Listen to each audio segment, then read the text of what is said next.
Savannah LaFontaine Greywind nasceu em 9 de agosto de 1995 em Belcourt, localizada na reserva indígena da Planície da Tartaruga, no estado da Dakota do Norte, nos Estados Unidos. Filha de Norberta e Joey Greywind, ambos nativos americanos, Savannah fazia parte da tribo da Planície da Tartaruga, enquanto seu pai pertencia à tribo do Lago Espiritual. Além de Savannah, a família era composta por dois irmãos, Joey Jr. e Casey, e uma tia chamada Kélia. Pouco depois do nascimento de Savannah, a família se mudou para Fargo, mas retornou à reserva quando a garota tinha 9 anos. Naquele ambiente, repleto de uma comunidade multicultural vibrante e tradições ricas e coloridas, a jovem cresceu em contato íntimo com a natureza e rodeada pelo carinho da família. Savannah era profundamente ligada aos seus entes queridos, incluindo seus avós, Clarence LaFontaine e Edward Greywind, que desempenhavam um papel importante em sua vida. Com um amor especial por cavalos, Savannah era uma jovem de espírito gentil e conhecida por sua dedicação nos estudos, sendo uma aluna aplicada na Warwick High School. Foi durante essa época que ela conheceu Ashton Mattei, também membro da tribo do Lago Espiritual. O romance entre os dois floresceu rapidamente e, em 2010, o relacionamento se fortaleceu ainda mais, com ambos certos de que haviam encontrado o amor de suas vidas. Embora sonhassem em construir um lar juntos, sabiam que ainda era muito cedo. Contudo, o cuidado e a devoção de Savannah em relação às crianças, especialmente seus sobrinhos Odessa e Shane Jr., deixavam claro o quanto ela almejava ser mãe. Após concluir seus estudos na Universidade Estadual da região dos Lagos, Savannah se formou como auxiliar de enfermagem, o que lhe permitiu trabalhar em um asilo para idosos. Quando o asilo foi adquirido por uma grande corporação americana, ela foi transferida para a cidade de Fargo. Era janeiro de 2016 e, para garantir que ela não ficasse sozinha, toda a sua família se mudou com ela para a nova cidade. Para acomodar todos, eles alugaram um apartamento no térreo de um prédio modesto.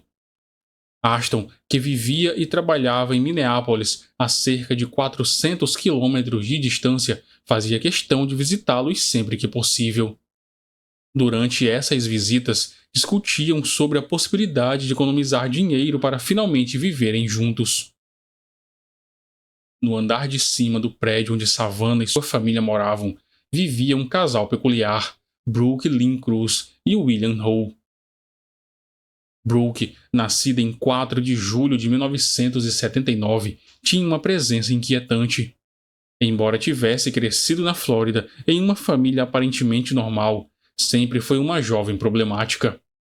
Ao longo das 2 últimas décadas, seus relacionamentos e encontros com outras pessoas revelaram uma personalidade obsessiva, com uma agressividade mal controlada e uma assustadora capacidade de perturbar aqueles ao seu redor. Em 1995, Brooke, então com 17 anos, deu à luz a uma filha, fruto de um relacionamento com um homem chamado Aaron Edwards. Após se tornar mãe, Brooke trabalhou como técnica de animais em uma loja de pet shop e também como representante de vendas. No entanto, um dia, sem qualquer aviso ou explicação, ela simplesmente abandonou o estado, deixando para trás seu marido e sua filha. A partir desse momento, ela passou a viver fora dos limites da lei. Foi presa no Missouri por falsificação de cheques e posteriormente no Texas por violar os termos de sua liberdade condicional enquanto trabalhava como garçonete em um restaurante chinês. Quando sua filha completou 14 anos, Brooke estabeleceu contato com ela por meio de uma rede social. Esse contato foi breve e discreto, sempre realizado pela internet e sem que Aaron soubesse, pois desde o dia em que ela saiu de casa, ele nunca mais teve notícias de sua ex-esposa. Ao longo dos anos, Brooke teve diversos relacionamentos e não escondia seu orgulho em relação a isso. Em 2016, ela se casou novamente, desta vez com um homem chamado Carl Cruz, um carpinteiro de Minnesota. O casal teve 2 filhos, e Brooke trabalhou como assistente administrativa no negócio do marido. Contudo, após 3 anos, Brooke deixou o lar conjugal por um período. Quando retornou, Cole fez uma descoberta inquietante. Brooke mantinha registros detalhados e diários que revelavam assuntos bastante pessoais, para dizer o mínimo.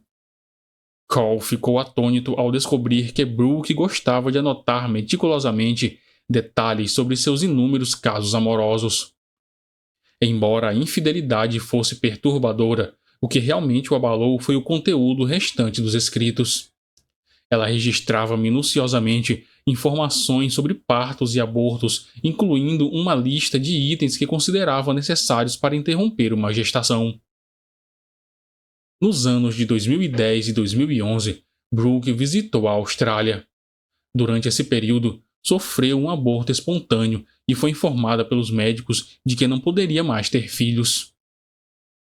Entre o final de 2011 e o início de 2012, ela foi presa por agredir Carl com uma arma branca.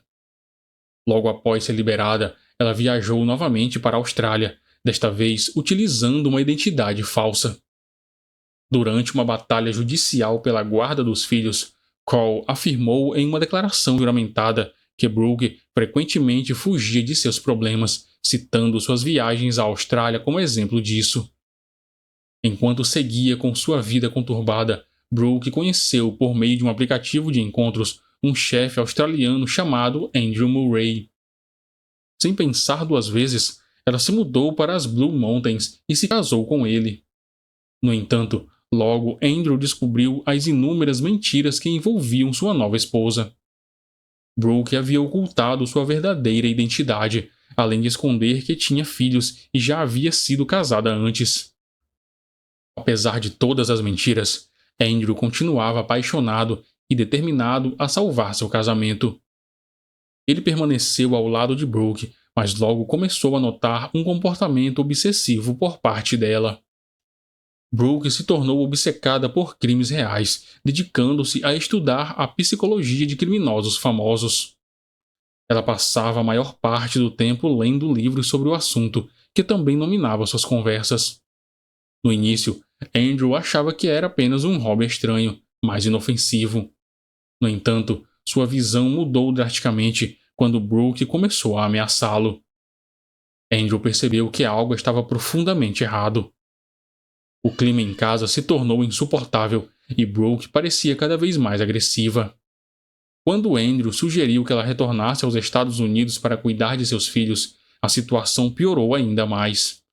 Brooke passou a ameaçá-lo constantemente, dizendo que o denunciaria às autoridades por agressão e, tentando amedrontá-lo, afirmou que a polícia já estava à sua procura.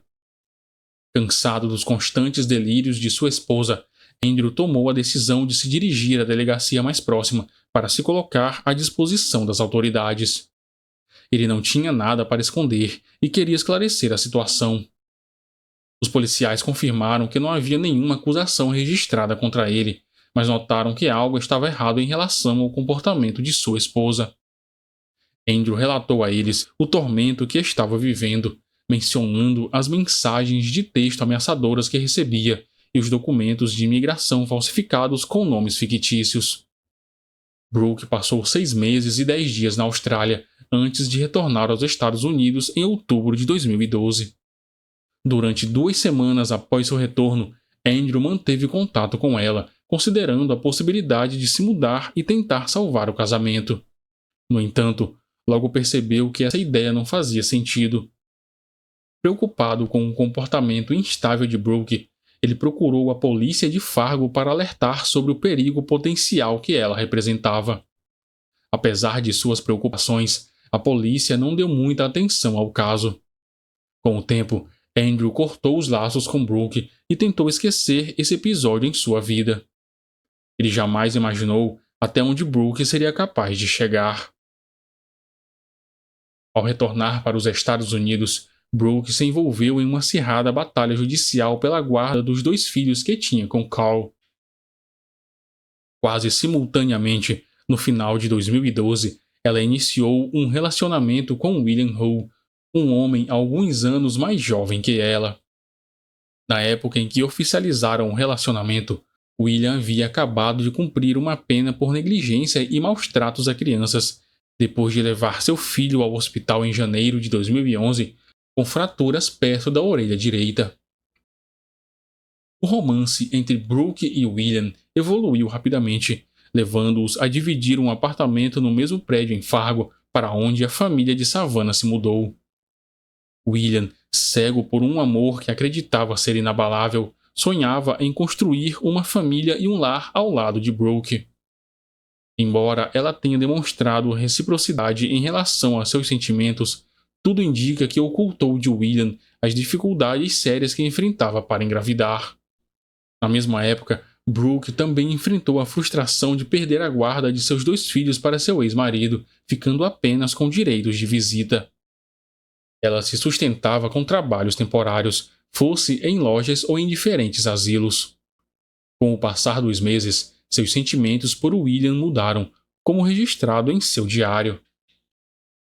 Em 23 de dezembro de 2014, ela foi diagnosticada com uma reação de ansiedade em um centro médico em Fargo, onde lhe disseram que ela sofria de transtorno de estresse pós-traumático. Para piorar, no ano seguinte, Brooke recebeu um laudo médico informando sobre um crescimento em sua vesícula biliar, o que agravou ainda mais seu estado emocional. Nesse mesmo período, Brooke escreveu em um de seus diários sobre uma sombra que parecia consumir sua verdadeira personalidade. Ao longo daquele ano e dos 2 anos seguintes, o relacionamento do casal oscilou entre momentos de tranquilidade e rotinas diárias, interrompidos por desentendimentos à medida que eventos trágicos se desenrolavam. Parecia que Brooke buscava desesperadamente uma solução que, em primeiro lugar, lhe permitisse realizar seu desejo de ser mãe novamente, e, em segundo lugar, evitasse que William a abandonasse. Enquanto a vida de Brooke parecia desmoronar, o relacionamento entre Savannah e seu namorado Weston florescia de maneira promissora. No início de 2017, o casal recebeu a empolgante notícia de que estavam à espera de seu primeiro filho. A alegria que tomou conta das famílias de ambos foi indescritível, e essa felicidade aumentou ainda mais as expectativas do casal para o futuro que se desenhava repleto de esperanças. Determinado a garantir a tão sonhada independência e formalizar a união, Aston redobrou seus esforços e trabalhou com mais intensidade. Quando o outono de 2017 chegou, eles foram informados pelo médico de que teriam uma menina, o que trouxe uma onda de emoção e felicidade. Foi justamente nesse período que a vizinha do andar superior, uma mulher com quem a família de Savannah mantinha apenas uma relação superficial e educada, se aproximou da jovem grávida com uma oferta suspeita. Convidou-a para fumar uma substância ilícita. Savannah, consciente de seu estado avançado de gravidez, recusou a oferta prontamente e relatou o incidente à sua família. A partir desse momento, os pais de Savannah passaram a desconfiar de Brooke e, por consequência, de seu marido William. O sábado, 19 de agosto de 2017, amanheceu como qualquer outro dia. Savannah, aos 22 anos de idade e no 8º mês de gravidez, estava radiante, ainda que um pouco exausta, o que era compreensível dado o seu estado. Ela mal podia esperar pela chegada de sua filha e pelo momento em que finalmente poderia segurá-la em seus braços. Pouco depois do meio-dia, Brooke telefonou para Savannah pedindo que ela a ajudasse com um ajuste em uma peça de roupa, explicando que precisava que ela experimentasse um vestido. Embora Savannah desconfiasse da mulher, ela decidiu ajudar. No entanto, assim que entrou no apartamento, a vizinha tornou-se agressiva e começou a gritar, acusando Savannah de maltratar seus gatos. Às 13h30, Aston enviou uma mensagem para a namorada, mas não recebeu resposta. Enquanto isso, as 2 mulheres se envolveram em uma briga violenta e Savannah acabou caindo no chão, batendo a cabeça com força. O impacto foi tão severo que a deixou inconsciente. Aproveitando-se da situação, Brooke procurou por uma faca. Sem qualquer conhecimento médico, Brooke realizou uma cesariana em Savannah, guiada apenas pelo desejo doentio de roubar o bebê. No meio desse ataque brutal, Savannah recuperou a consciência brevemente e, com horror, viu Brooke retirar sua filha de seu ventre e colocá-la em uma banheira.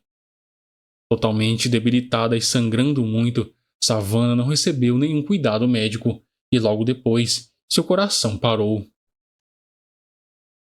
Ashton entrou em contato com o sogro e informou que Savannah não respondia suas mensagens. Preocupado com o silêncio da filha e desconfiado das intenções da estranha vizinha, Joey foi até o apartamento de cima e bateu na porta, mas só recebeu respostas evasivas do estranho casal que morava ali. As investigações posteriores apresentaram versões conflitantes sobre o papel de William no crime. Uma das versões diz que ele estava fora no momento do crime e, ao chegar ao apartamento, já encontrou Savannah sem vida. Outra versão relata que, ao se deparar com a cena, William teria amarrado uma corda ao redor do pescoço de Savannah para garantir que ela não sobrevivesse. Independente de qual versão seja a verdadeira, o que se sabe é que Brooke, ao mostrar a recém-nascida a William, declarou que finalmente tinham formado uma família. Em seguida, ele limpou a cena do crime, recolhendo todas as evidências, desde roupas até toalhas ensanguentadas, e as descartou em um local distante. Por fim, o casal se desfez do corpo de Savannah, jogando-o no Rio Vermelho, nos arredores de Fargo, próximo à fronteira com Minnesota. Com o passar das horas, a aflição dos familiares de Savannah só aumentava, já que não conseguiam contato com ela pelo celular.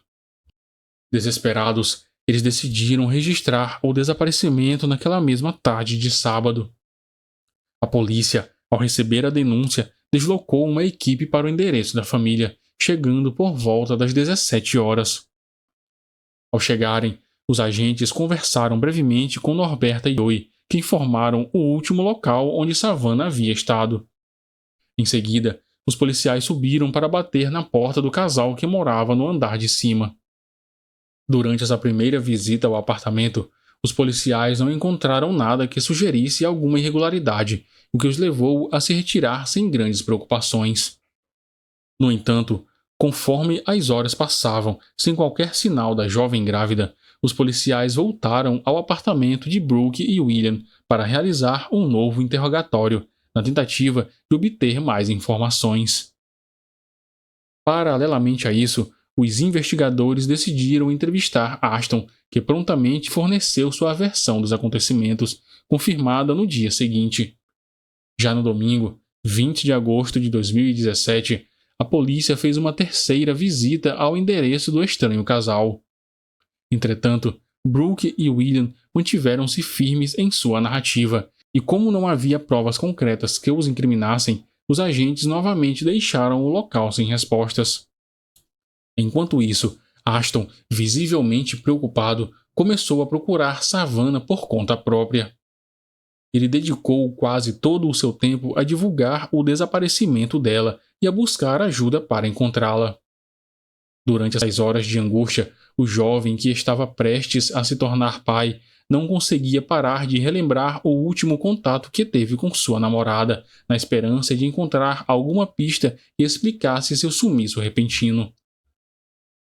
Determinado a seguir a única linha de investigação disponível, a cronologia dos acontecimentos, a polícia decidiu levar William para a delegacia para uma entrevista mais detalhada. William fez o possível para evitar implicações que pudessem prejudicá-lo. De volta para casa, Brooke e William enfrentavam a realidade de cuidar de uma recém-nascida, o que incluía comprar suprimentos essenciais para alimentá-la e vesti-la.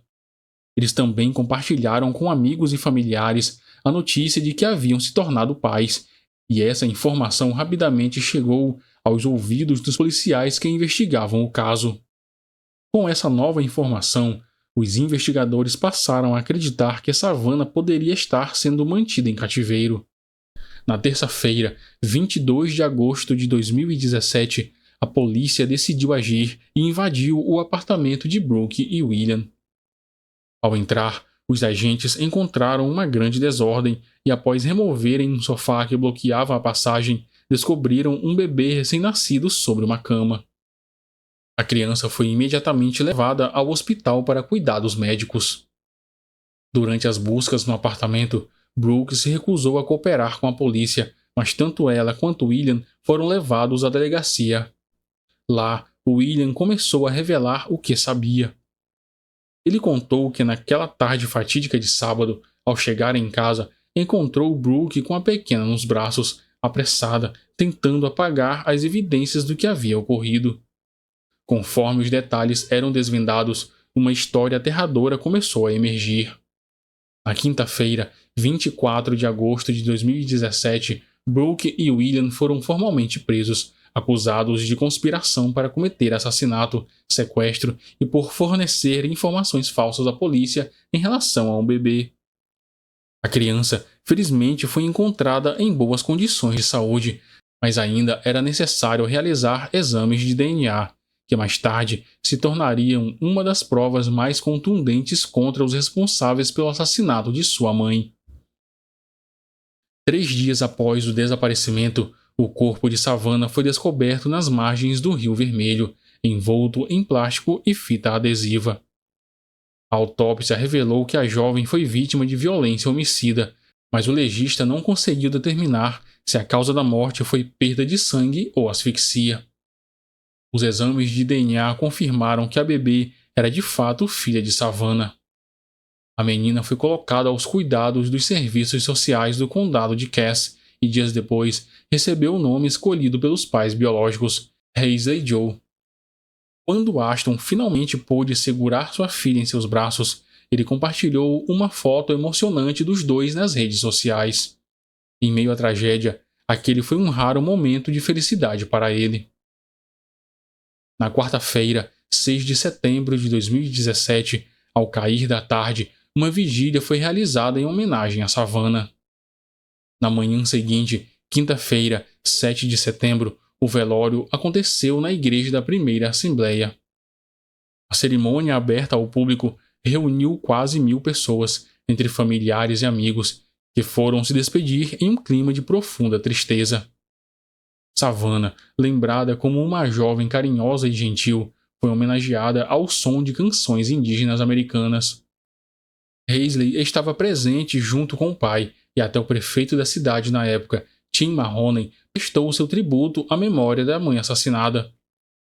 Membros da comunidade indígena vestiam camisas vermelhas, simbolizando não apenas a perda de Savannah, mas também a de tantas outras mulheres indígenas que tiveram destinos trágicos semelhantes. O funeral foi marcado por uma triste procissão, na qual seu caixão foi levado ao cemitério em uma carruagem puxada por cavalos. 10 cavalos seguiam atrás, um deles sem cavaleiro, representando a perda sentida por todos. Apenas a família esteve presente no momento do sepultamento. Objetos simbólicos foram colocados sobre o caixão, conforme as tradições de sua tribo, para acompanhá-la em sua jornada para a vida eterna. Em entrevistas concedidas posteriormente, Ashton revelou que nas semanas que se seguiram à tragédia, foi atormentado por pesadelos constantes.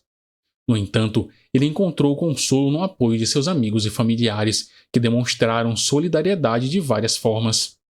Um exemplo disso foi a criação de uma conta em nome dele e de sua filha, destinada a arrecadar fundos para cobrir despesas essenciais. Em pouco tempo, a campanha alcançou quase $23 mil, próxima da meta de 25 mil, e continuava a arrecadar contribuições. Depois de obter a guarda legal de sua filha, Ashton se dedicou integralmente ao bem-estar dela. Seus dias eram preenchidos com um cuidado constante da bebê, banhando-a, alimentando-a e garantindo que seu guarda-roupa estivesse sempre completo.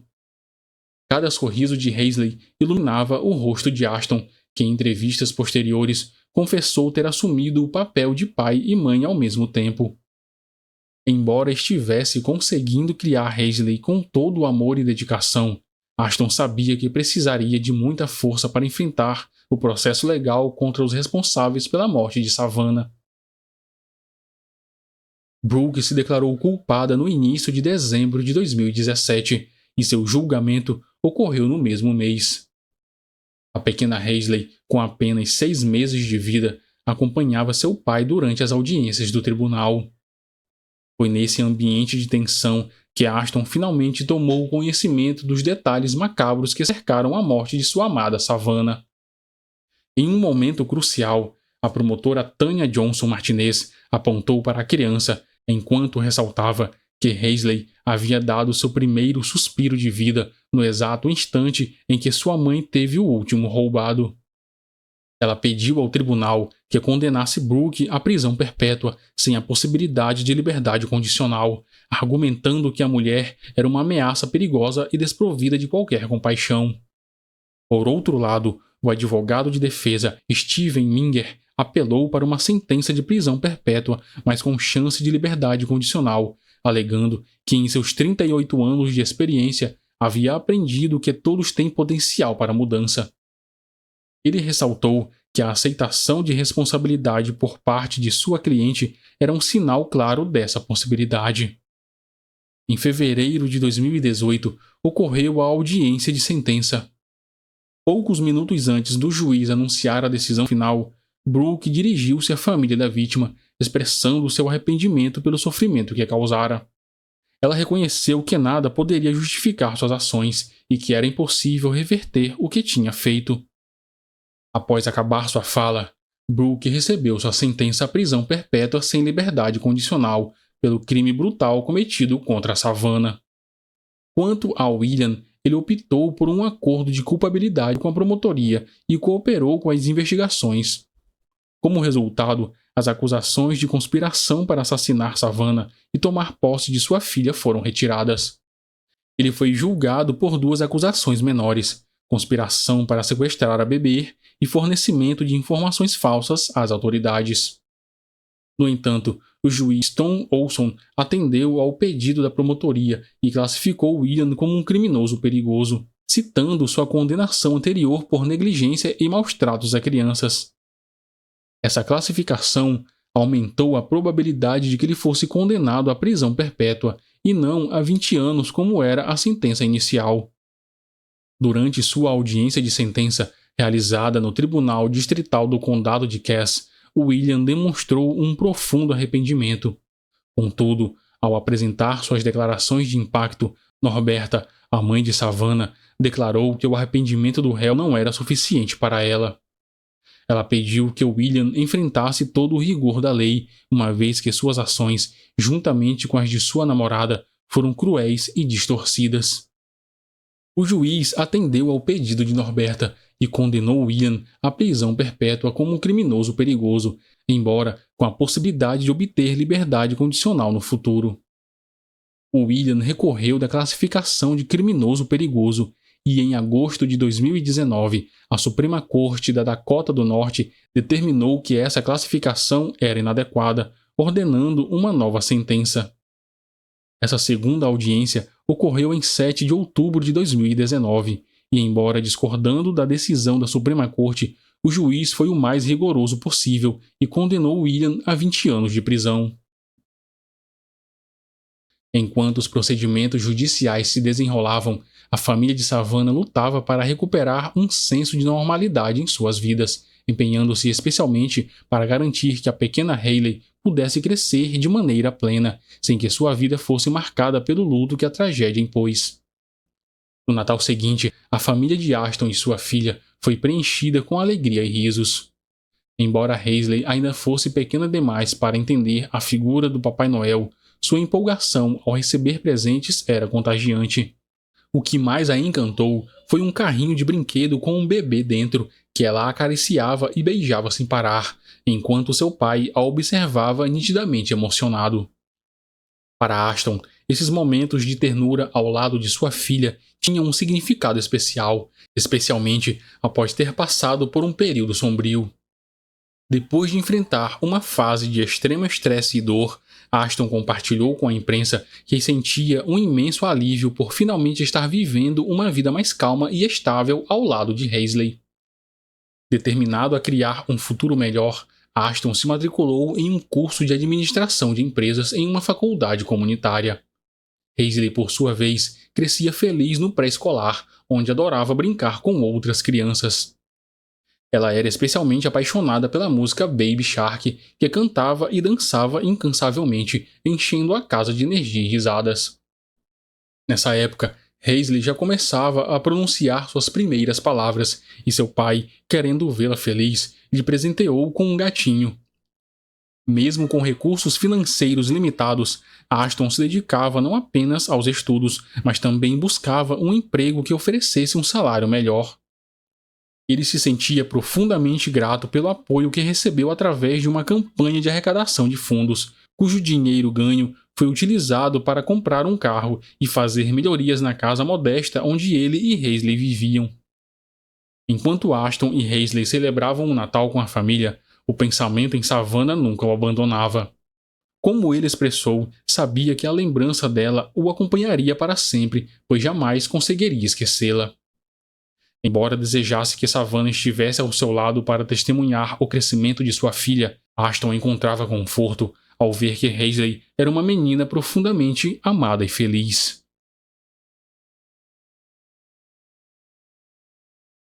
Sierra Catherine Joughin, mais conhecida como Si pelas pessoas que a cercavam, nasceu em 11 de fevereiro de 1996, na tranquila cidade de Sylvania, no condado de Lucas, em Ohio.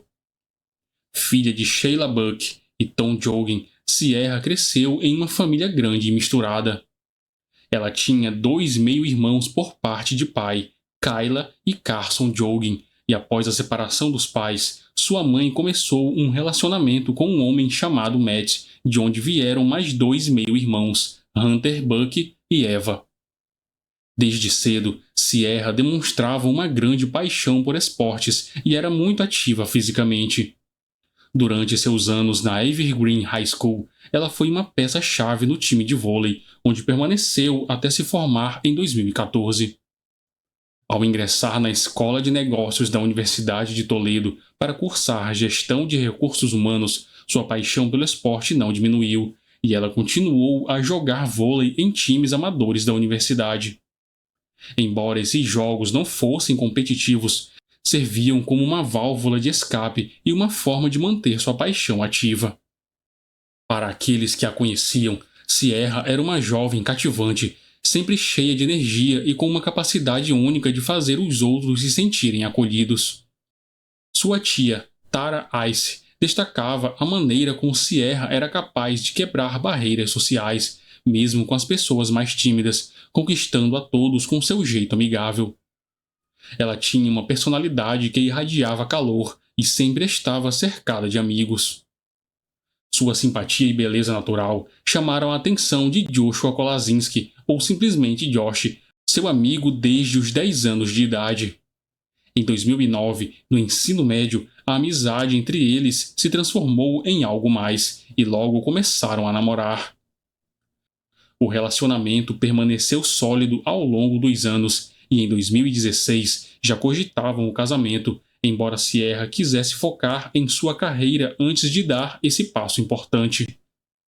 Naquela época, Sierra estava no 3º ano da faculdade e estagiava na Ice Industries, uma empresa de estamparia de metais de seu tio.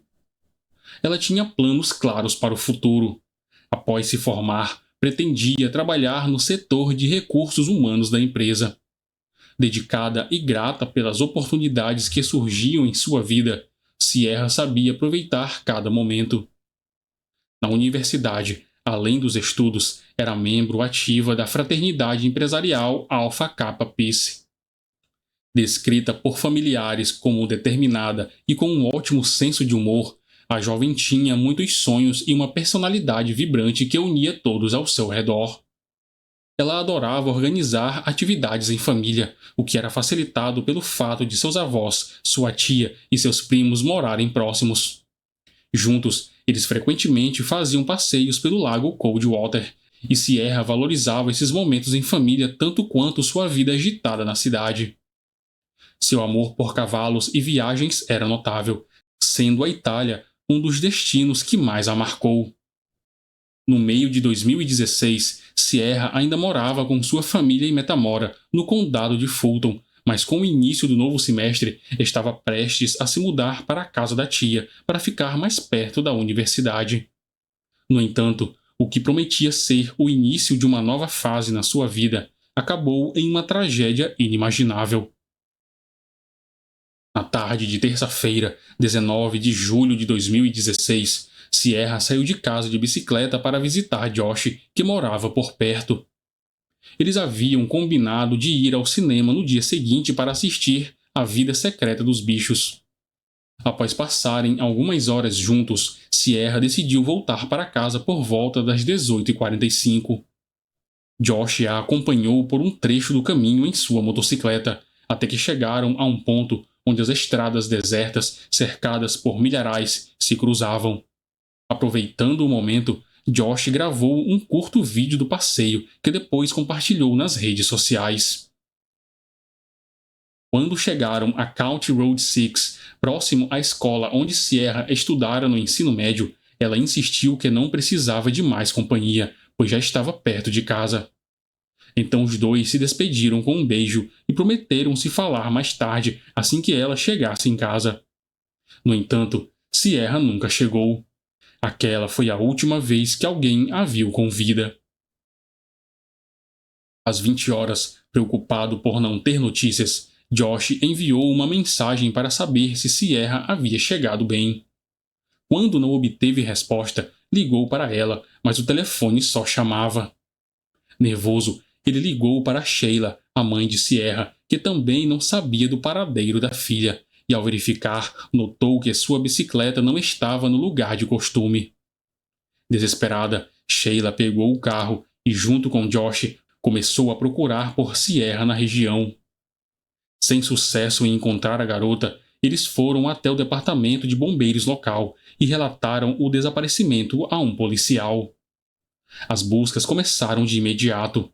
Poucas horas depois, a bicicleta de Sierra foi encontrada abandonada em um milharal, próximo ao local onde ela e Josh haviam se separado mais cedo. A partir desse momento, o destino da jovem que cativava a todos ao seu redor tomaria um rumo trágico e misterioso. O xerife do condado, Roy Miller, foi um dos primeiros a notar sinais de algo fora do comum no local onde Sierra desapareceu. Havia evidências claras de uma luta, além de marcas de pneu de motocicleta que cortavam as fileiras de milho. Próximo ao ponto em que sua bicicleta foi abandonada, diversos objetos estranhos que não pertenciam à jovem foram encontrados. Entre eles estavam um par de óculos de sol, que posteriormente revelou conter DNA masculino, uma chave de fenda e uma caixa de fusíveis de carro. A cena sugeria algo sinistro, o que levou as autoridades a isolarem a área para uma perícia minuciosa. Pouco tempo depois, um motorista que passara pelo local horas antes entregou um capacete de motocicleta preto às autoridades, dizendo tê-lo encontrado na estrada. Quando os policiais examinaram o capacete, notaram uma mancha suspeita que parecia ser sangue. Esse novo achado reforçou a teoria de que uma motocicleta poderia estar envolvida, e os investigadores começaram a direcionar suas atenções para Josh, que rapidamente se tornou o principal suspeito. Apesar das circunstâncias, Josh colaborou com a polícia desde o início. Ele forneceu um relato detalhado dos eventos daquela tarde, antes do desaparecimento de Sierra, e permitiu que os policiais revistassem sua casa, sua motocicleta e sua caminhonete. A família de Sierra, que conhecia bem Josh, garantiu sua inocência, afirmando que ele sempre cuidara dela como se fosse sua própria irmã. Enquanto as investigações avançavam, a angústia entre os familiares de Sierra só aumentava. Todos sabiam que a jovem não havia desaparecido por conta própria. A gravidade do caso fez com que a polícia local pedisse ajuda ao FBI, que prontamente se envolveu nas buscas.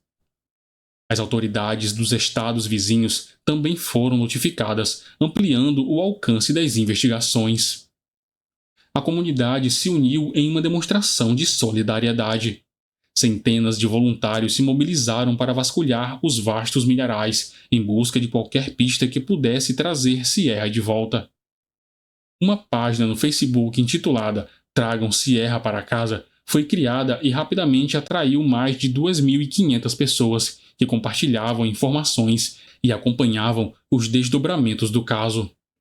Além disso, doadores anônimos ofereceram recompensas significativas que variavam entre 25 mil e 100 mil dólares por qualquer pista que levasse ao paradeiro da jovem universitária. Analisando imagens de um vídeo gravado por Josh, as autoridades notaram que Sierra estava usando uma pulseira inteligente no dia de seu desaparecimento. O dispositivo foi rastreado até uma área próxima à fronteira entre Ohio e Michigan, a vários quilômetros de onde a bicicleta dela foi encontrada. No entanto, mesmo com essa pista, as investigações não avançaram muito. Em paralelo, as autoridades intensificaram as buscas realizando visitas casa por casa na região. Durante esse processo, chegaram a James Worley, um homem de 57 anos que vivia a menos de 3 quilômetros de onde Sierra foi vista pela última vez. Ao ser interrogado, James admitiu que havia passado pela estrada naquele dia, pilotando sua motocicleta, que supostamente havia quebrado na área. Ele também mencionou ter perdido seus óculos de sol, uma chave de fenda, sua caixa de fusíveis e seu capacete. Esse detalhe chamou a atenção dos policiais, já que esses foram os itens encontrados de forma suspeita próximo ao local do desaparecimento, e essas informações ainda não tinham sido divulgadas à imprensa. James relatou ainda ter visto 2 bicicletas no milharal e cogitado pegar uma delas para voltar para casa, mas garantiu que não havia feito isso. Curiosamente, ele fez questão de declarar que suas impressões digitais poderiam estar no guidão da bicicleta, mas afirmou que não havia roubado nada e nem matado ninguém. Durante o interrogatório, os policiais notaram arranhões recentes nos braços e hematomas nas pernas de James, o que levantou ainda mais suspeitas. Assim, eles retornaram à sua residência na quinta-feira seguinte para uma segunda entrevista. Quando James foi informado sobre o capacete preto encontrado, pediu que o objeto fosse devolvido a ele. No entanto, ao saber que o capacete tinha uma mancha de sangue, reagiu com surpresa, dizendo que era impossível. Inicialmente, James permitiu que os policiais inspecionassem sua propriedade. No entanto, quando um dos investigadores abriu a tampa de uma caixa verde em seu celeiro, ele ficou visivelmente nervoso. Dentro da caixa, os agentes encontraram sacolas contendo peças íntimas femininas. Questionado, James afirmou que eram presentes para suas namoradas. Com essas descobertas, as suspeitas em torno de James cresceram ainda mais. Uma testemunha afirmou ter visto uma caminhonete em alta velocidade na noite de 19 de julho, na mesma região onde Sierra desapareceu. A placa desse veículo foi anotada e os policiais confirmaram que o carro pertencia a James Worley. Com James se tornando cada vez mais um forte suspeito, a polícia começou a verificar seu passado e encontraram um histórico perturbador. Em julho de 1990, James havia sido preso por sequestrar uma mulher chamada Robin Gardner, em White House, Ohio. Ele a atingiu com sua caminhonete enquanto ela andava de bicicleta e tentou imobilizá-la com um golpe na cabeça. Robin, no entanto, conseguiu escapar e foi resgatada por um motorista que passava pelo local. James foi condenado de 4 a 10 anos de prisão, mas cumpriu apenas 3, sendo liberado por bom comportamento. 6 anos depois, ele foi investigado pelo desaparecimento de Claudia Tinsley, que foi vista pela última vez em seu carro. Embora ele negasse qualquer envolvimento e nunca tenha sido formalmente acusado do crime, as evidências apontavam para ele, apesar de não existirem provas contundentes. No ano 2000, James foi novamente preso, desta vez por cultivar uma plantação de ervas e portar armas ilegalmente, apesar de estar em liberdade condicional. 2 anos depois, ele conseguiu ser liberado, após solicitar mais uma vez a antecipação de sua liberdade.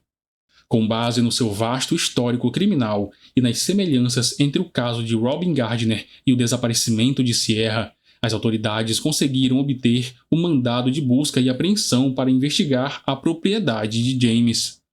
Ao inspecionar o celeiro, eles se depararam com achados profundamente perturbadores. Dentro de uma caixa verde, encontraram peças de lingerie feminina manchadas de sangue, e essas manchas também estavam presentes em um freezer coberto por um tapete. Além disso, objetos relacionados à prática de BDSM, como cintos de segurança, fraldas geriátricas, luvas de látex, roupas femininas e um brinquedo sexual foram encontrados, juntamente com um pedaço de fita adesiva sujo de palha, terra e fios de cabelo. Espalhados pela propriedade, havia diversos equipamentos de gravação cuidadosamente escondidos. Durante a investigação, os agentes também examinaram os 2 veículos e a motocicleta de James. Na caminhonete Chevrolet vermelha, encontraram itens suspeitos como spray de pimenta, uma balaclava preta, um rolo de fita adesiva e 7 lacres plásticos. Algo que chamou a atenção foi o fato de a carroceria da caminhonete estar molhada, embora não tivesse chovido nos dias anteriores. A análise das evidências coletadas revelou a presença do DNA de Sierra em um pedaço de fita adesiva e em um colchão inflável encontrado no celeiro. Além disso, os registros telefônicos de James mostraram que ele esteve na área onde Sierra desapareceu por cerca de 2 horas, exatamente no período em que o crime teria ocorrido. Outro detalhe que levantou suspeitas foi uma confissão de James a um terapeuta. Durante o acompanhamento obrigatório determinado pela justiça após sua última condenação, ele afirmou que aprendia algo novo a cada crime que cometia. Essa declaração reforçou a suspeita de que ele poderia ser responsável por outros crimes. No dia 22 de julho de 2016, apenas 3 dias após o desaparecimento de Sierra, James Worley, então com 57 anos, foi preso sob a acusação de sequestro. As autoridades acreditavam que ele poderia se encaixar no perfil de um serial killer e começaram a investigar a possibilidade de haver outras vítimas.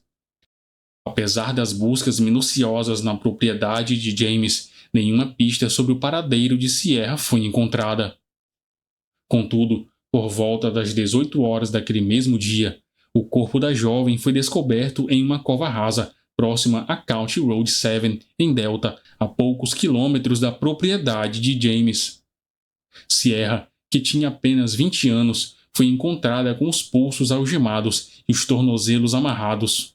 Um brinquedo de plástico havia sido introduzido em sua boca como uma mordaça e ela estava usando uma fralda geriátrica.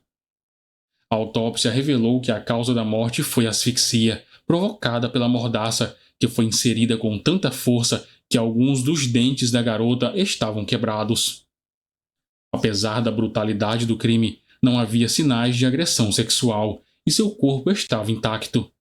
O horário oficial da morte foi registrado às 21 horas do dia 22 de julho de 2016, apesar de não ser possível determinar exatamente o momento da asfixia. A descoberta do corpo foi devastadora para a família e para toda a comunidade que havia se mobilizado nas buscas. O funeral de Sierra aconteceu no dia 29 de julho, na igreja Christdale Road, em Silvânia, seguido por um enterro reservado no cemitério municipal Amboy.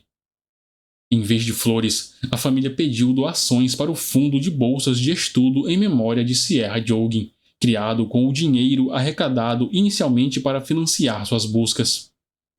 Após o desfecho trágico, decidiram usar o dinheiro para beneficiar alunos da Evergreen High School que se destacassem em atividades esportivas. O fundo continuou a receber doações, inclusive em um evento de corrida em homenagem a Sierra, organizado pela Toledo Community Foundation.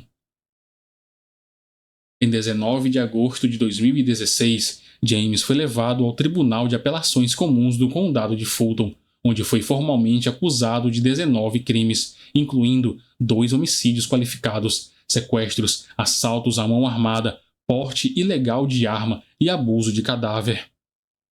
Diante de tais acusações, ele foi transferido para o Centro Correcional do Noroeste de Ohio, sem direito à fiança.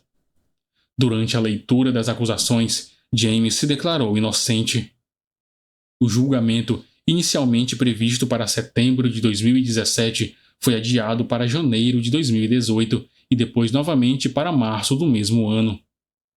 Quase 2 anos após o desaparecimento e assassinato de Sierra, o processo contra James Worley teve início.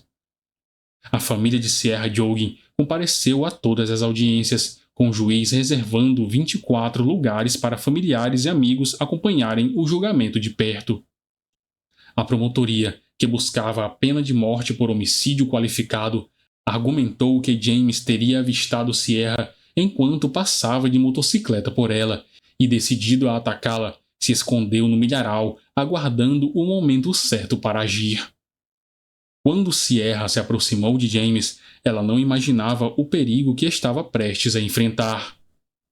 Num impulso violento, James a atacou com seu capacete, atingindo sua cabeça de forma brutal e deixando-a inconsciente. Sem perder tempo, ele arrastou tanto Sierra quanto sua bicicleta para dentro de um milharal próximo, em uma tentativa desesperada de ocultar seu crime. Para evitar qualquer suspeita, James fez uma ligação para seu irmão, inventando que sua moto havia quebrado. Depois de algemar a jovem, ele retornou calmamente para casa em sua motocicleta, como se nada tivesse acontecido. Pouco depois, voltou ao local, desta vez em sua caminhonete, colocou Sierra no veículo e a levou para seu celeiro, onde a agrediu novamente, a amarrou e a amordaçou de maneira cruel. Acredita-se que Sierra tenha perdido a vida ainda no celeiro, asfixiada pela mordaça que James havia apertado em sua boca. Após cometer o ato horrível, ele transportou o corpo até o campo onde seria encontrado mais tarde. Durante o julgamento, a acusação apresentou provas que indicavam um histórico perturbador de James. Seu histórico de navegação na internet revelava que ele frequentemente consumia conteúdo adulto violento, com buscas que incluíam termos como adolescente forçada, caroneira indefesa e mordaça. Além disso, foi exibida uma gravação da primeira visita dos policiais à casa do réu, com várias testemunhas, incluindo familiares de Sierra e especialistas forenses. A agente especial Megan Roberts, da Agência de Investigação Criminal de Ohio, testemunhou sobre as evidências encontradas tanto na cena do crime quanto na casa de James. Entre os itens exibidos ao júri estavam o capacete usado no ataque, uma caixa de fusíveis, uma chave de fenda e um par de óculos de sol, objetos que o próprio James afirmou ter perdido. Megan destacou que a maioria das provas continha o DNA de Sierra e de James, ligando-o diretamente ao crime. O detetive David Morford reforçou o caso, apresentando provas digitais que colocavam James na cena do crime por aproximadamente 2 horas. Ele também trouxe à tona as buscas perturbadoras por conteúdo adulto violento encontradas no computador do réu. A médica legista Cynthia Baser, por sua vez, descreveu em detalhes o objeto de plástico encontrado na boca de Sierra e a corda que o mantinha firmemente preso à cabeça da vítima.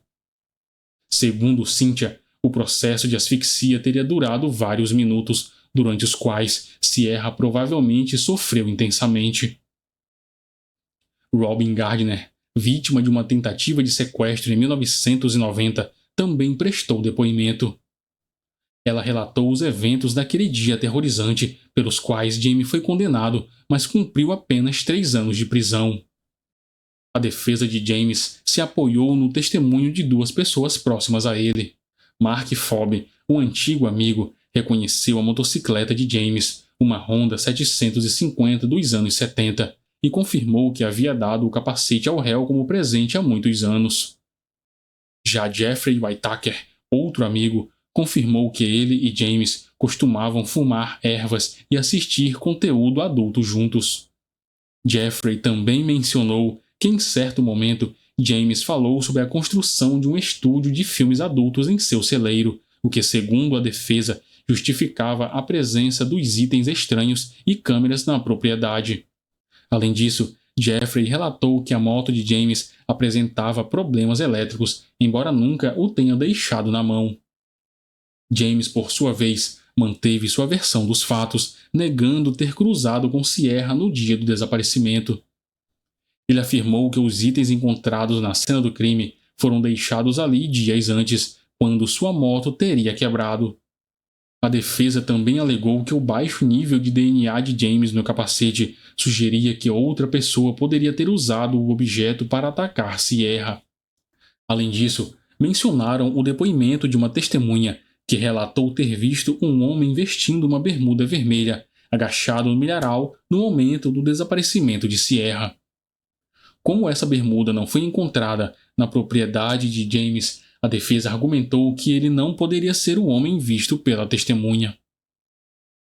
O julgamento chegou ao fim em 26 de março de 2018 e o júri levou 2 dias para chegar ao veredito. No dia 28 de março, James Worley foi declarado culpado de 17 das 19 acusações, incluindo homicídio qualificado. Na fase de determinação da pena, a defesa pediu que James fosse condenado à prisão perpétua, argumentando que ele era um homem com graves problemas psicológicos, incluindo depressão, baixa autoestima, paranoia e narcisismo. O psicólogo forense John Fabian sugeriu que o comportamento de James era motivado por um transtorno fetichista originado por seus problemas emocionais. Documentos do tribunal revelaram que James, embora não tivesse uma infância perfeita, tinha um relacionamento positivo com sua mãe, de quem cuidou durante os últimos anos. A defesa insinuou até mesmo a probabilidade de que essa relação pudesse ter sido incestuosa, o que teria agravado os problemas psicológicos de James. No entanto, a acusação refutou essas alegações, afirmando que não havia provas que sustentassem tal hipótese. Segundo eles, James teve uma criação normal e sabia perfeitamente distinguir o certo do errado, enfatizando que os fatores agravantes de seus crimes superavam qualquer transtorno psicológico. Um dos momentos mais impactantes foi a apresentação de uma gravação de uma conversa entre a irmã de James e um investigador particular. Nessa gravação, a irmã afirmou que seu irmão era suspeito de ter assassinado uma trabalhadora do sexo em 2000 e outra mulher na década de 1970. Embora James nunca tenha sido formalmente acusado por esses crimes, o fato de sua própria irmã acreditar que ele era um assassino contribuiu fortemente para o peso da acusação.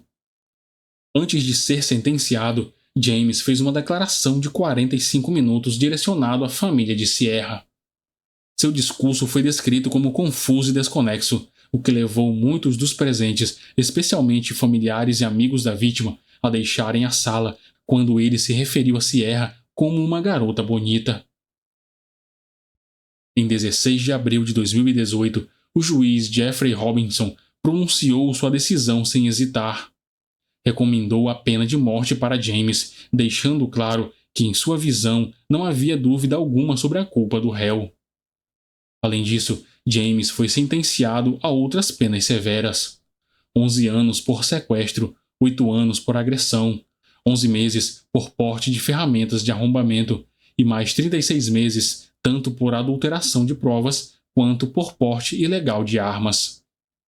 No dia 19 de abril de 2018, James foi levado para o corredor da morte da instituição correcional de Chillicothe.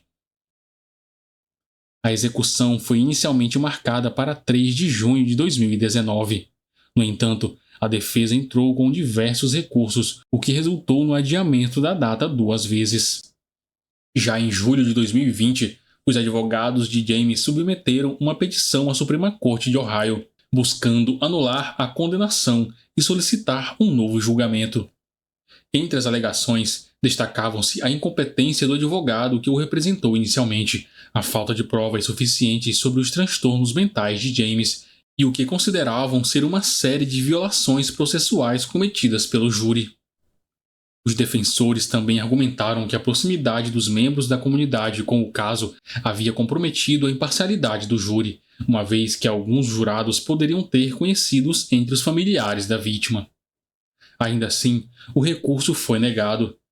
Até o momento, a execução de James Worley está agendada para 20 de maio de 2025. Mesmo com a dor irreparável que abalou a família de Sierra, sua história acabou servindo como catalisadora de importantes mudanças, tanto na comunidade local quanto em nível nacional. Depois do crime brutal, Tara Ice, tia de Sierra, fundou a organização Justiça para Sierra, com o objetivo de promover a segurança das comunidades e combater a reincidência criminal. A ONG desenvolveu um programa de defesa pessoal destinado a crianças e jovens e, além disso, exerceu forte pressão para a aprovação da Lei de Sierra. Esse projeto de lei surgiu quando a família de Sierra e ativistas argumentaram que tanto as autoridades quanto os cidadãos não dispunham de informações suficientes sobre criminosos condenados que residiam em suas comunidades. Eles acreditavam que, se tivessem conhecimento do histórico criminoso de James, Sierra poderia ter tido uma chance maior de escapar do trágico desfecho. Esse debate entre legisladores levou à criação de um banco de dados de criminosos violentos, semelhante ao que já existia para infratores sexuais. A Lei de Sierra, formalmente conhecida como Projeto de Lei do Senado 231, foi sancionada em 19 de dezembro de 2018.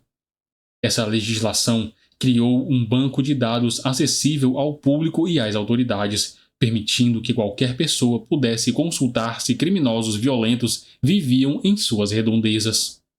De acordo com a nova lei, indivíduos condenados por crimes violentos são obrigados a se registrar no banco de dados do Estado e devem permanecer cadastrados por um período de no mínimo 10 anos. Em 2018, a família de Sierra alcançou mais uma vitória.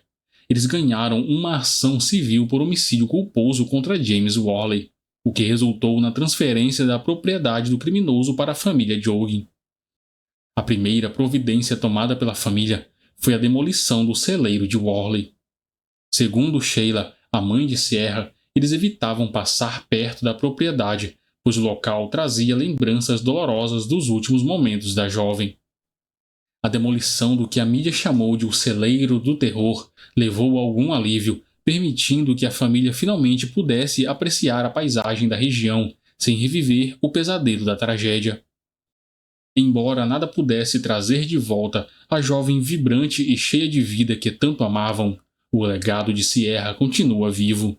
Não apenas pela dedicação de seus entes queridos em preservar sua memória e transformar o luto em ação positiva, mas também pelas mudanças significativas que seu caso provocou, prevenindo que outras jovens e suas famílias passassem pelo mesmo sofrimento.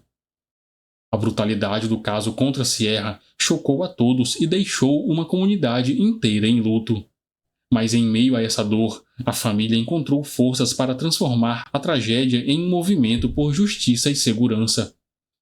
A Lei de Sierra, um legado importante que surgiu a partir dessa história, serve como um alerta para que nunca baixemos a guarda e que lutemos por um mundo onde jovens como Sierra possam realizar seus sonhos sem medo.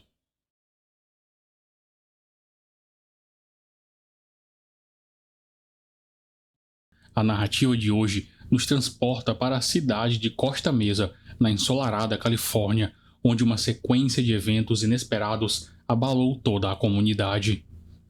À frente das investigações estava o promotor Matt Murphy, que, em uma declaração impactante, comparou o desenrolar do caso a algo que nem mesmo os roteiristas mais imaginativos de Hollywood seriam capazes de conceber.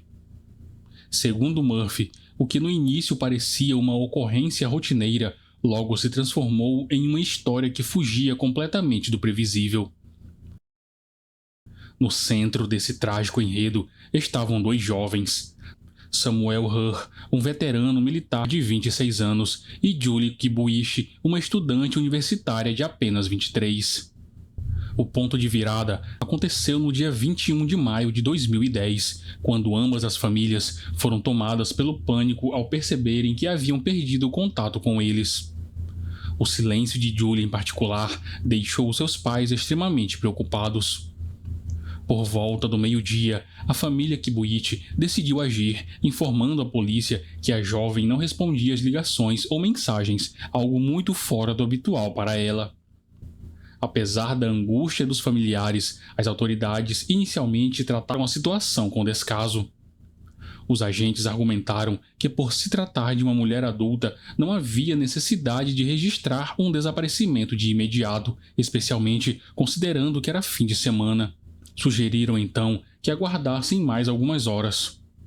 Infelizmente, o que era apenas uma inquietação familiar se transformou em uma tragédia irreversível pouco tempo depois. No início daquela noite, a polícia levou a pior das notícias. Julie Kibuichi havia sido encontrada sem vida. Steven Hur, o pai de Sen, tinha o hábito de visitar o filho frequentemente desde que ele retornara do Afeganistão. Sen sofria de sintomas de transtorno de estresse pós-traumático, embora não houvesse um diagnóstico oficial. Preocupados, seus pais o incentivavam a visitá-los ou faziam um esforço de ir até ele. Quando não tiveram notícias de Sen por 2 dias e ele não compareceu a um jantar previamente marcado, algo que era atípico para o ex-militar, conhecido por sua responsabilidade e disciplina, a família começou a temer o pior. Com um pressentimento ruim, o Sr. Hur decidiu ir até o apartamento do filho. Chegando lá, encontrou a porta entreaberta, o que aumentou ainda mais sua apreensão. Ao entrar no apartamento, inicialmente pensou que o local estava vazio, mas logo percebeu que havia alguém no quarto. Ao se aproximar, viu uma jovem deitada na cama, com as calças rasgadas e uma mensagem perturbadora escrita com marca-texto em suas costas. Toda sua, droga, estranho. A cena era horrível, a cama estava encharcada de sangue e havia ferimentos de bala na parte de trás da cabeça da jovem, que parecia sem vida. Desesperado, o Sr. Hur chamou os serviços de emergência. Há um corpo no apartamento do meu filho, disse Steve em pânico ao operador. Assim que chegaram ao apartamento, os socorristas confirmaram a morte da jovem devido aos graves ferimentos na cabeça. Posteriormente, a identidade dela foi confirmada como sendo Julie Kibuichi. Sua bolsa e documentos estavam sobre a mesa da cozinha. Enquanto os peritos examinavam a cena do crime, o Sr. Hur procurou por seu filho pelo apartamento, temendo que ele também estivesse em perigo. Apesar dos indícios, ele não conseguia acreditar que Sen tivesse qualquer envolvimento no ocorrido. Sua intuição paternal dizia que algo havia acontecido com Sen, que ele poderia ter sido vítima de uma invasão ou sequestro. A polícia, por outro lado, tinha uma visão diferente. As autoridades rapidamente passaram a considerar Sen como um dos principais suspeitos daquele homicídio. Como ex-militar, ele era habilidoso no manuseio de armas de fogo e poderia ter uma arma em seu poder. Era possível que uma discussão entre os jovens tivesse saído do controle, levando-o a cometer o crime em um momento de desespero. Além disso, é amplamente conhecido que a saúde mental de veteranos pode ser frágil após o serviço militar. No entanto, a família de Sen insistia que ele havia se ajustado bem à vida civil e não aparentava sinais de agressividade. Mesmo assim, seus parentes não esconderam o fato de que ele estava mudado desde que voltou do Afeganistão, e todos o apoiavam de todas as maneiras possíveis desde seu retorno, inclusive mantendo chaves extras de seu apartamento e tendo acesso à sua conta bancária, caso precisassem intervir em alguma emergência. Samuel Hur era um jovem com uma reputação impecável. Durante seu tempo no exército, era reconhecido por ser uma pessoa gentil, de palavra e um amigo leal. Em 2010, ele retornou para casa a pedido de seu médico, após economizar cerca de $60 mil durante seu serviço. De volta à vida civil, Sen começou a construir a vida que sempre sonhou. Ele desejava continuar sua carreira militar e alcançar o posto de oficial, por isso se matriculou no Orange Coast College, onde se destacou rapidamente. Foi lá que ele conheceu Julie Kibuichi, uma jovem aspirante a designer. Eles se tornaram amigos rapidamente, estudando antropologia juntos e passando muito tempo na companhia um do outro. Apesar da proximidade, não havia um relacionamento romântico entre eles. Julie era filha única, descrita por sua família como uma garota alegre, receptiva e interessada em dança e teatro. Sam, por sua vez, estava em um relacionamento sério com uma garota chamada Catarina, que vivia na Alemanha. O casal mantinha um relacionamento à distância, visitando-se regularmente. Eles planejavam casar-se assim que Catarina concluísse sua graduação no ano seguinte. Julie também estava comprometida. Seu namorado vivia no Japão e eles se comunicavam frequentemente pela internet. Sam e Julie eram tão próximos quanto irmãos, sempre prontos para se apoiarem e ajudarem mutuamente. Esse vínculo estreito torna ainda mais perturbador o que aconteceu, especialmente porque o corpo de Julie foi descoberto em circunstâncias que não deixavam dúvidas de que ela havia sofrido algum tipo de abuso. Essa descoberta lançou dúvidas sobre a reputação antes impecável de Sam, levantando suspeitas sobre ele. Além disso, um detalhe inesperado veio à tona. Quando era adolescente, Sam já havia sido suspeito de envolvimento em um crime. Segundo os registros policiais, um jovem havia sido brutalmente agredido por um grupo e mais tarde falecera devido aos ferimentos. Os principais suspeitos eram membros de uma gangue rival, e Sam foi apontado como um dos envolvidos. Contudo, todas as acusações foram eventualmente retiradas, mas Sam passou um ano inteiro sendo investigado.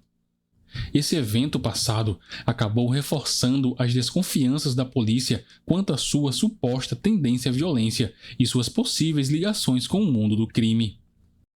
Enquanto alguns oficiais se concentravam em localizar o jovem, outros estavam focados em juntar as peças para entender o que houve no apartamento. O celular de Julie, encontrado em sua bolsa, foi uma peça-chave na investigação. Ao analisarem o dispositivo, os investigadores descobriram que Julie e Sam haviam trocado mensagens durante todo o dia. Às 14h45, Sam mencionou que estava na casa de um amigo, o ajudando em alguma tarefa sem dar muitos detalhes. Ele também comentou que estava planejando uma viagem para fora da cidade no fim de semana.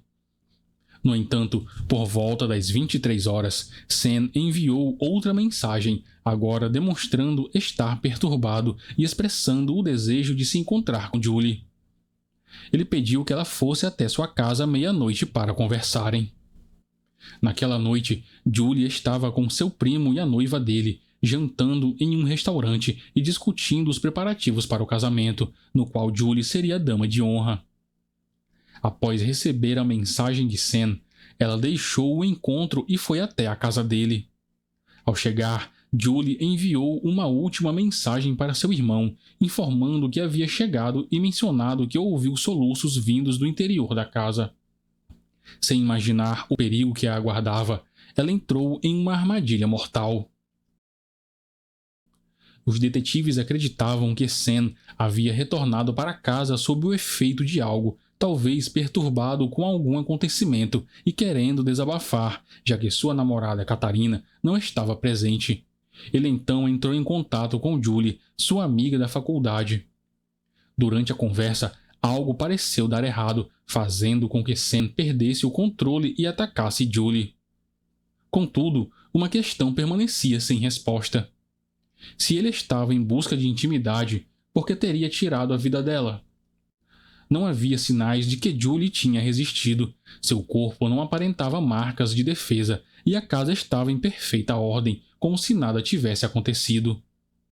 A enigmática mensagem deixada nas costas de Julie sugeria que o crime poderia ter sido motivado por ciúmes, talvez relacionado a um triângulo amoroso. Mas se essa fosse a verdade, para quem seria direcionada essa mensagem? Para sustentar essa teoria, eram necessárias provas físicas, a arma do crime, impressões digitais ou vestígios de DNA. Porém, mais urgente do que isso, os investigadores precisavam encontrar Sam e obter sua versão dos fatos.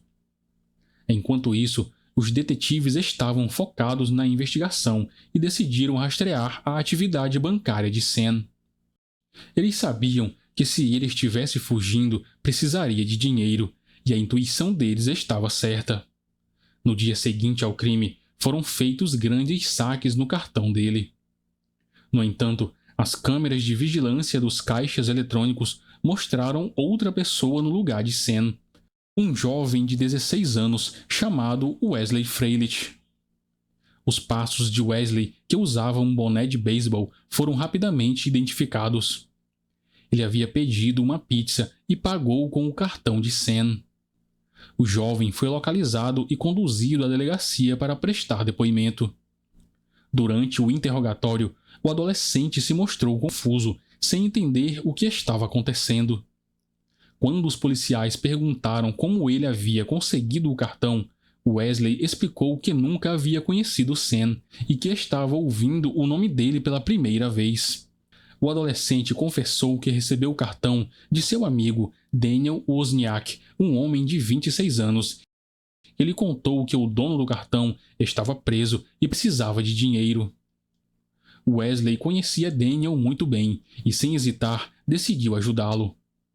Ele sacou aproximadamente $2.000 em diferentes locais e entregou o dinheiro a Daniel, que, como agradecimento, permitiu que Wesley comprasse uma pizza.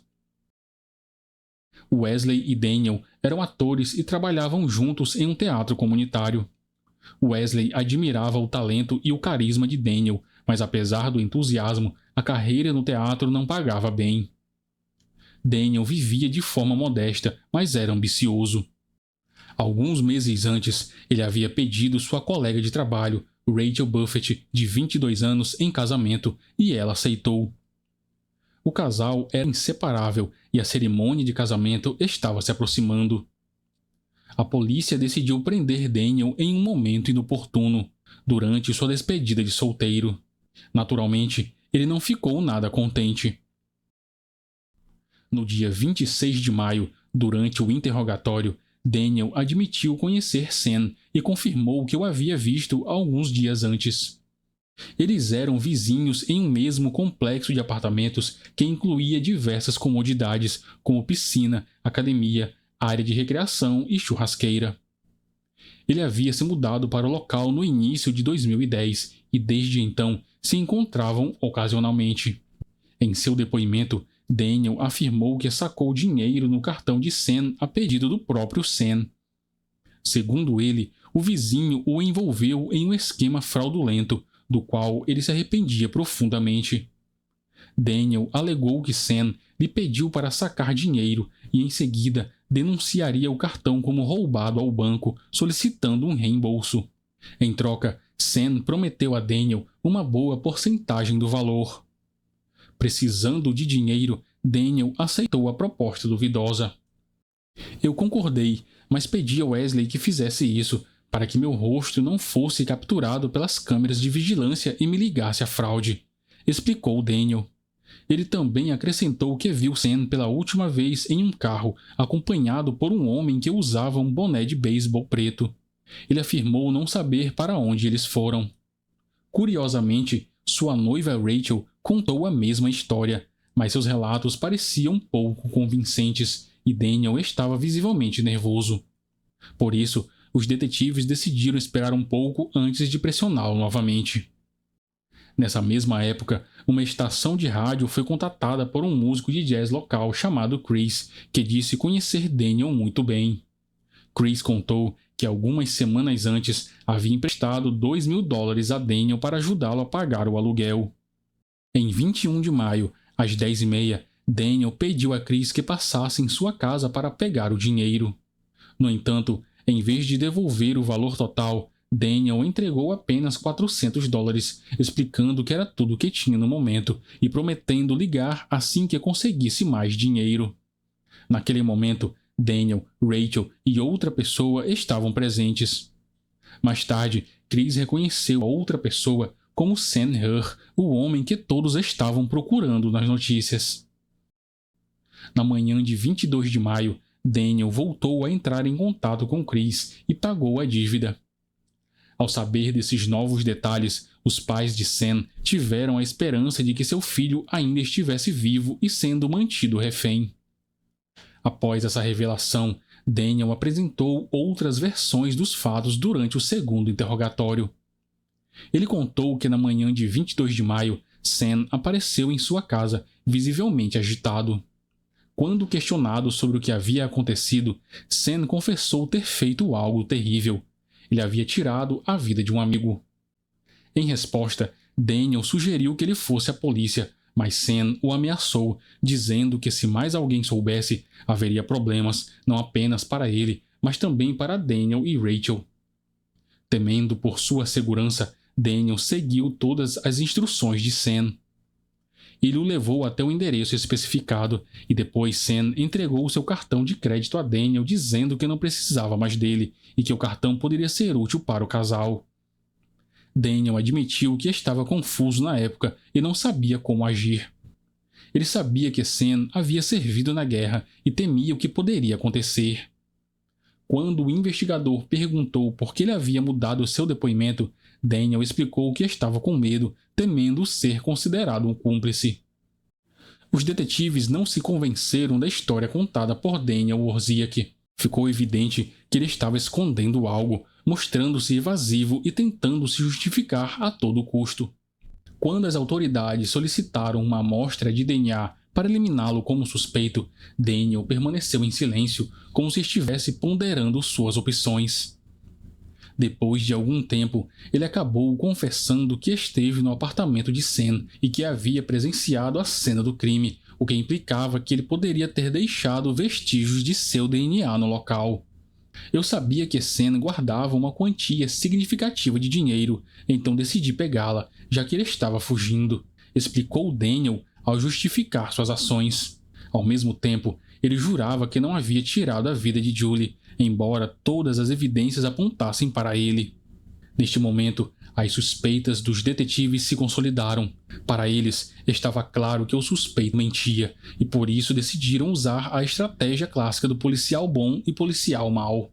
Eventualmente, Daniel começou a vacilar e foi oficialmente reclassificado como um dos principais suspeitos junto com Sam, que ainda estava desaparecido.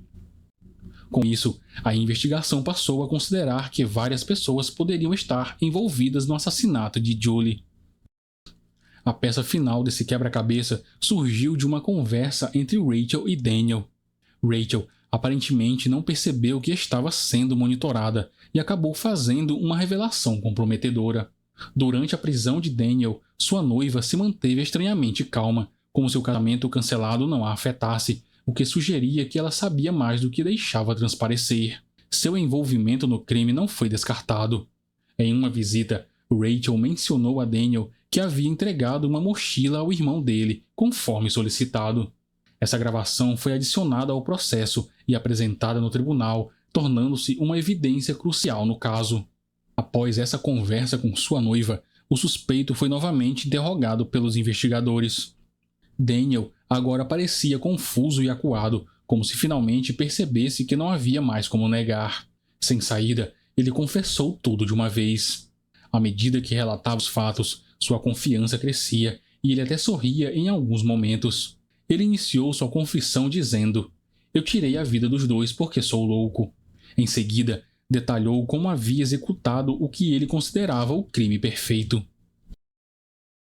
No dia 21 de maio de 2010, ele pediu a Sam que o ajudasse a mover alguns itens no sótão do teatro, e Sam, como sempre, concordou, já que nunca recusava um pedido de ajuda. Quando Sam se virou de costas, Daniel atirou nele. Sam inicialmente não entendeu o que estava acontecendo. Provavelmente, sem perceber que havia se tornado vítima de um amigo, ferido, caiu no chão, ainda consciente, e pediu a Daniel que verificasse o que o havia atingido e que o ajudasse a se levantar. No entanto, em vez de prestar socorro, Daniel se aproximou e atirou novamente, desta vez na cabeça de Sam. Em seguida, ele deixou o corpo no sótão e foi se apresentar no palco. Após concluir o show com sucesso, retornou à cena do crime e, utilizando uma serra e um machado, esquartejou o corpo do ex-soldado. Mais tarde, naquela mesma noite, ele enviou uma mensagem para Julie pelo celular de Sam, pedindo que se encontrassem. Julie, sem suspeitar de nada, respondeu prontamente. Ao chegar ao local, foi recebida por Daniel, que fingia estar chorando atrás da porta. Ele a deixou entrar e pediu que fosse até o quarto. Lá dentro, ele atirou 2 vezes na nuca da mulher. Mas o horror não terminou aí. Daniel decidiu encenar um ataque, rasgando as calças de Julie e escrevendo uma mensagem provocativa em sua camisa, tudo para desviar as suspeitas e manchar a reputação de Sam. No dia seguinte, Daniel se encontrou com Wesley e depois voltou ao teatro, onde calmamente colocou as partes do corpo em sacos plásticos.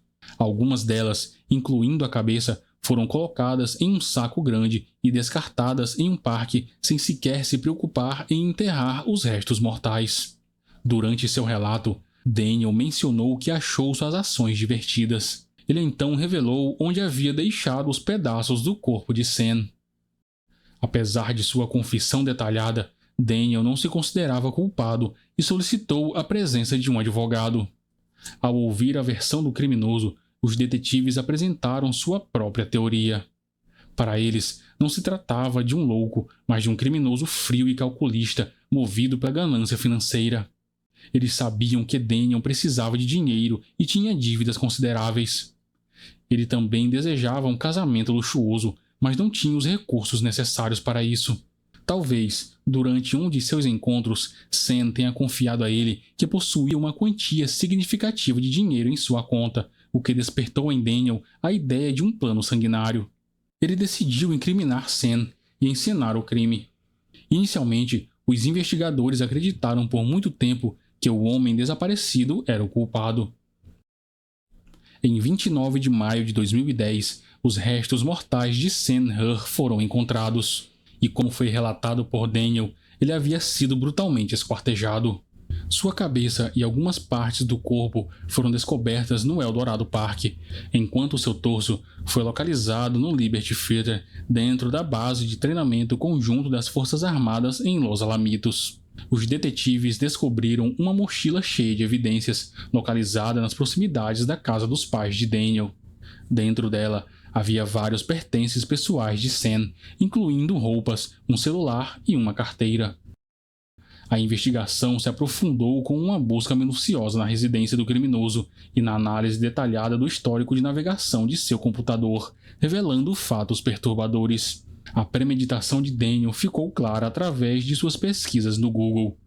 Como esconder um corpo? Maneiras rápidas de acabar com a vida de alguém. Testes balísticos posteriores confirmaram que os tiros que mataram Sam foram disparados da pistola recuperada. O corpo de Sam estava tão mutilado que só pôde ser identificado graças a uma tatuagem em seu peito, onde se lia papai e mamãe dentro de um coração. No dia seguinte, os investigadores comunicaram a terrível notícia à família Herr. A revelação foi devastadora, ainda mais porque ocorreu na véspera do aniversário do filho, o que tornou a tragédia ainda mais cruel. Ninguém conseguia entender o que Sam havia feito para merecer um destino tão monstruoso. A família Kibuish, por sua vez, também ficou perplexa, sem conseguir compreender por que sua filha foi tirada deles de forma tão brutal. Ela sempre falava com carinho de seu amigo da faculdade e o admirava, tornando ainda mais difícil acreditar que alguém tão aparentemente agradável fosse capaz de cometer atos tão horríveis. Samuel Herr foi sepultado com honras militares, sendo lembrado como um herói. Na cerimônia de despedida estiveram presentes sua família, amigos, ex-colegas e até mesmo outros cidadãos de Costa Mesa, que sentiram a necessidade de prestar suas homenagens. O que levou consolo para as duas famílias foi saber que o verdadeiro culpado estava atrás das grades. Em novembro de 2012, além de Daniel, outras pessoas também foram detidas. Sua noiva Rachel e seu irmão Tim, ambos acusados de serem cúmplices na ocultação de provas e na tentativa de enganar a polícia. Os detetives acreditavam que Rachel tinha conhecimento dos planos de Daniel desde o início, mas ela negou, alegando desconhecer os crimes. Ela afirmou que apenas cumpriu o pedido de Daniel para entregar a mochila a Tim, que então a escondeu em um local secreto. Rachel alegou que tanto ela quanto Tim não tinham interesse no conteúdo da mochila ou entendia o que estava acontecendo. Em fevereiro de 2013, ela foi libertada sob fiança enquanto aguardava sua audiência. Mais tarde, ela apareceu em um programa de auditório famoso, onde declarou publicamente que havia sido manipulada por seu ex-noivo. Em dezembro de 2015, quase 5 anos e meio depois dos crimes, Daniel Wozniak foi julgado. A promotoria considerou suas ações tão hediondas e cínicas que pediu a pena de morte. O promotor argumentou que a ganância foi o motivo por trás da morte de Sam, enquanto a vida de Julie foi tirada sem motivo algum, apenas para incriminar o ex-militar. Segundo a acusação, Daniel precisava de dinheiro para financiar um casamento e uma lua de mel luxuosa, sabendo que Rachel desejava uma grande celebração. Ele estava disposto a qualquer coisa para realizar esse sonho, até mesmo cometer assassinatos. Ninguém poderia imaginar que alguém considerado tão simpático, um talentoso ator e um verdadeiro animador de festas pudesse ser capaz de tais atrocidades. No entanto, os investigadores expuseram seu lado mais sombrio. É importante destacar que Daniel contratou um dos melhores advogados para sua defesa. O longo período pré-julgamento se deveu a inúmeros recursos e queixas contra os detetives que conduziram a investigação, com a defesa alegando que os direitos de Daniel foram violados ao espionarem suas conversas e ao coagi-lo a confessar.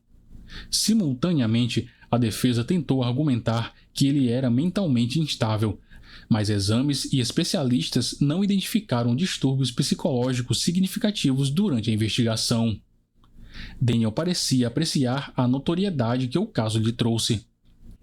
Ele até apareceu em um programa de entrevistas onde discutiu os desafios que enfrentou durante o processo, frequentemente esboçando um sorriso que se tornou sua marca registrada ao longo do tempo. Durante o julgamento, mais de 20 testemunhas foram convocadas pela acusação, incluindo Wesley Freilich, que testemunhou contra Daniel. Inicialmente, Wesley foi preso, mas acabou sendo libertado quando os detetives concluíram que ele não sabia o que estava acontecendo e que apenas cumpriu um pedido de seu conhecido. O irmão de Daniel, Tim, também depôs contra ele, explicando que não tinha conhecimento dos eventos violentos que foi envolvido inadvertidamente na trama. A defesa, por sua vez, não apresentou nenhuma testemunha em defesa de Daniel, nem mesmo sua família compareceu ao julgamento. Ficou claro que o réu não se via como o culpado e não demonstrava remorso. O advogado de Daniel tentou fazer Rachel parecer a vilã por trás dos atos do noivo, atribuindo a culpa a ela e alegando que era materialista e manipuladora, provavelmente com a intenção de dividir a responsabilidade entre mais de um réu. O júri precisou de apenas 1 hora para chegar ao veredito. Daniel Wozniak foi considerado culpado e condenado à morte. As famílias das vítimas expressaram satisfação com a decisão. Só lamento não poder executar a sentença pessoalmente, admitiu Stephen Hur, o pai de Sam. Com o passar do tempo, tornou-se evidente que a sentença imposta não seria cumprida conforme o esperado. O então governador da Califórnia, Jerry Brown, instituiu uma suspensão na aplicação da pena de morte, comutando efetivamente a pena do criminoso frio e calculista para a prisão perpétua, assim como aconteceu com outros 700 detentos. Isso lhe concebeu a chance de continuar vivendo, ao contrário de suas vítimas que não tiveram a mesma oportunidade. Tim Wozniak foi considerado culpado por ocultação de provas e, como parte de um acordo judicial, recebeu uma sentença reduzida de apenas 10 dias. No outono de 2018, Rachel Buffett enfrentou um julgamento e foi condenada por prestar falso testemunho, resultando em uma pena de prisão de 32 meses. Atualmente, ela está em liberdade e o casamento entre os dois nunca se concretizou. O caso de Samuel Hur e Julie Kibuichi é um exemplo perturbador de como as aparências podem enganar e como a maldade pode se esconder sob a máscara da amizade. Daniel Wozniak, movido por uma ganância fria e calculista, tirou a vida de 2 pessoas inocentes, destruindo famílias e chocando a comunidade. A justiça, apesar de lenta, prevaleceu, condenando o assassino à pena máxima. No entanto, a sombra da tragédia permanece, uma lembrança amarga da fragilidade da vida e da importância de se proteger daqueles que se escondem sob o véu da normalidade. E você, o que achou desse caso? Deixe sua opinião nos comentários. Não se esqueça de se inscrever no canal para mais conteúdos como este, curtir o vídeo e compartilhar com seus amigos. Eu fico por aqui e até a próxima.